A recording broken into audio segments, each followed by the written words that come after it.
Assalamualaikum warahmatullahi wabarakatuh. Saya Suzana binti Muhammad Pilus akan membentangkan kertas yang bertajuk Tahap Pelaksanaan Pendidikan Multibudaya dalam kalangan guru sekolah rendah di Negeri Sembilan. Pengenalan, Malaysia merupakan sebuah negara yang mempunyai kepelbagaian kaum dan agama. Sehubungan itu, perpaduan kaum perlu dijadikan matlamat asas dalam mengurus negara. Justeru, pendidikan merupakan salah satu cara yang terbaik dalam mencapai kefahaman dan nilai saling menghormati. Maka, peranan guru menjadi sangat besar kerana mereka adalah merupakan ejen yang penting untuk berinteraksi bersama-sama dengan murid dan pelajar yang sudah tentulah mempunyai latar belakang dari pelbagai budaya. Bila kita melihat kepada penyertaan masalah di sini, pertama, kita melihat kepada peratus penyertaan murid berbangsa Cina dan India di sekolah kebangsaan yang mencatatkan tren penurunan sejak tahun 2010 hingga 2020. Begitu juga terdapat peningkatan penyertaan murid berbangsa Melayu serta penurunan penyertaan kaum Cina dan India di sekolah kebangsaan di Negeri Sembilan sepanjang tahun 2019 sehinggalah Julai 2022. Data-data berikut diperolehi daripada KPM dan juga JPNS. Isu yang berikutnya adalah di mana sebuah sekolah di Batu Pahat meletakkan syarat kaum bagi pendaftaran kurikulum belajar. Terdapat juga seorang guru Melayu di sekolah jenis kebangsaan Cina Mersing membuat laporan polis terhadap pentadbiran sekolah dengan mendakwa bahawa wujudnya unsur-unsur perkauman di sekolah tersebut.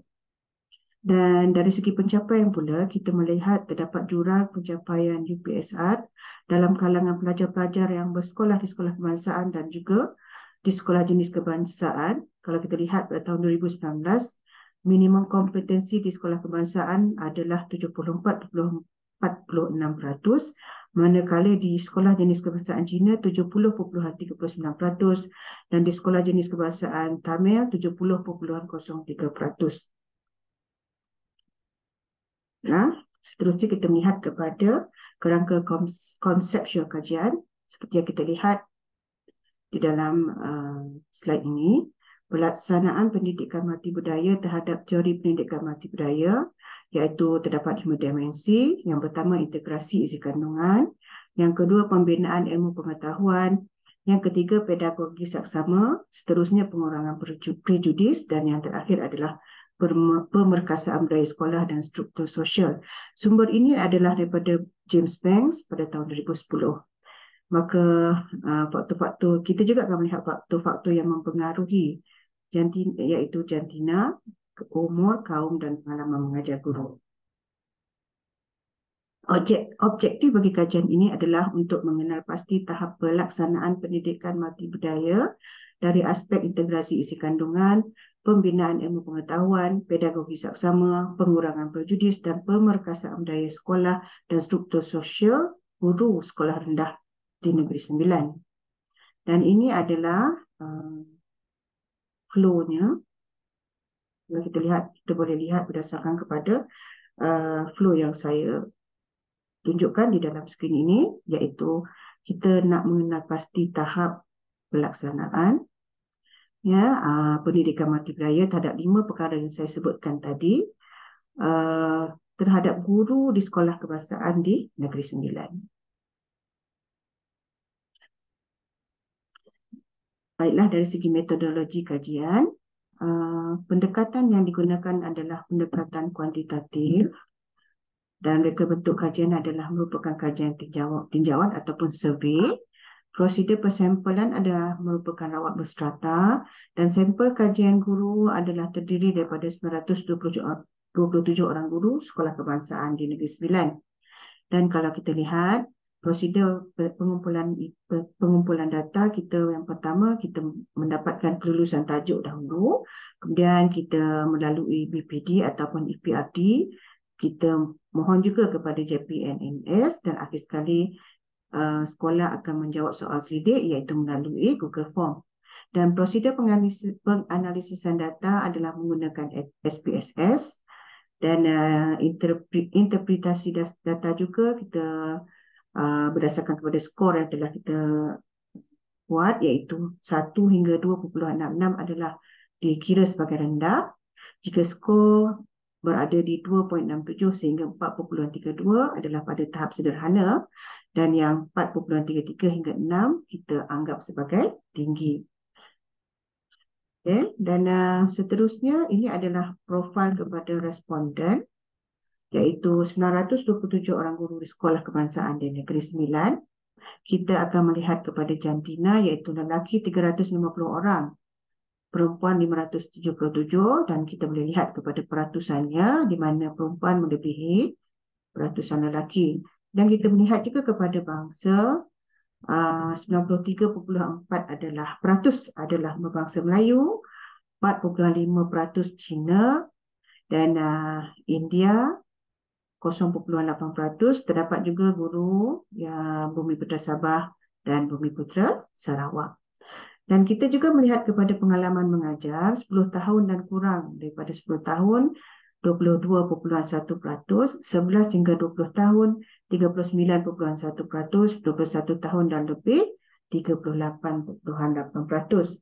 Dari segi umur pula, 30 tahun dan kurang sebanyak 8.5%, 31 tahun hingga 40 tahun 32.0%, 41 hingga 50 tahun 42.2%, 51 tahun dan lebih 17.5%. Begitu juga dari segi tahap pendidikan, ijazah 86.1%, ijazah sarjana 7.8%, diploma 4.3%, STPM 0.3%, SPM 1.5%.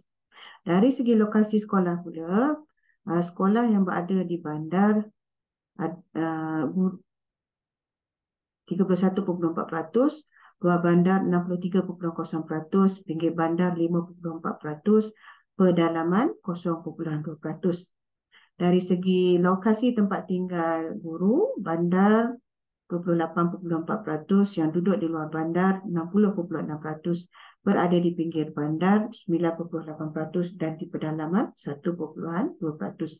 Dari segi aliran pendidikan semasa di sekolah rendah, sekolah kebangsaan, guru yang bersekolah di sekolah kebangsaan adalah sebanyak 96.5%, di SJKC 0.05%, di SJKT 0.6%, dan aliran agama ada 2.3%.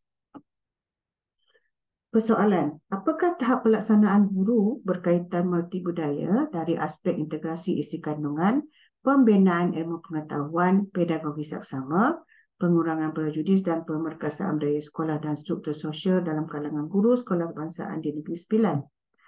Dan ini adalah bila kita bentukkan ia kepada flow, ya. Apakah tahap? Kita lihat apakah tahap pelaksanaan guru berkaitan pendidikan multibudaya dari 5 aspek yang saya sebutkan tadi, dan dapatannya menunjukkan bahawa tahap pelaksanaan guru terhadap multibudaya di Sekolah Kebangsaan Negeri Sembilan adalah pada tahap sederhana dengan minnya adalah 4.148%, mana pada sisian piawainya berada 0.520%. 0.520. Dan ini adalah aspek pelaksanaan guru berkaitan pendidikan multibudaya. Kalau kita lihat, ya, minimum sisian piawai dan tahap, hanya pelaksanaan berkaitan pemerkasaan budaya sekolah dan struktur sosial sahaja berada pada tahap tinggi berbanding dengan yang lain-lain, iaitu pelaksanaan berkaitan integrasi isi kandungan juga masih berada di tahap sederhana. Pelaksanaan berkaitan pembinaan ilmu pengetahuan multibudaya juga pada tahap sederhana. Pelaksanaan berkaitan pedagogi saksama dalam konteks pendidikan multibudaya juga pada tahap sederhana. Dan akhir sekali, pelaksanaan berkaitan pengurangan prejudis juga adalah pada tahap sederhana. Maka dapatlah disimpulkan bahawa pelaksanaan guru berkaitan pendidikan multibudaya secara keseluruhannya adalah pada tahap sederhana. Dan kita lihat kepada pelaksanaan pemerkasaan budaya sekolah dan struktur sosial. Kalau kita lihat sebenarnya tadi, ya, ia berada pada tahap tinggi. Maka kita lihat satu-satu kenapa ianya berada di tahap tinggi. kita lihat kepada pentadbiran sekolah yang memberi refleksi tidak terlalu menghakimi terhadap corak tingkah laku semua budaya dalam komuniti sekolah. Ini masih berada di tahap sederhana. Namun, pentadbiran sekolah yang memupuk interaksi positif di kalangan kumpulan budaya yang pelbagai, kita lihat sebagai tinggi. Dan begitu juga terhadap kurikulum yang menyediakan peluang berterusan untuk semua pelajar membangunkan rasa diri yang lebih baik, juga berada di paras yang tinggi. Mengajar pelajar untuk bertindak ke atas masalah sosial yang memberi kesan terhadap kumpulan budaya dan etnik juga adalah pada tahap tinggi. Maka berdasarkan kepada 4 kenyataan ini, ya, pelaksanaan pemekasan budaya sekolah dan struktur sosial adalah berada di tahap tinggi. Okay, jadi rumusan yang kita dapat daripada dapatan ini, kajian ini, yang pertama, tahap pelaksanaan pendidikan mati budaya di Sekolah Kebangsaan di Negeri Sembilan secara keseluruhannya adalah pada tahap yang sederhana. Tahap pelaksanaan berkaitan isi kandungan, pelaksanaan berkaitan pembinaan ilmu pengetahuan mati budaya, pelaksanaan berkaitan pedagogi saksama dalam konteks pendidikan mati budaya, pelaksanaan berkaitan pengurangan prejudis dalam konteks pendidikan mati budaya adalah pada tahap sederhana.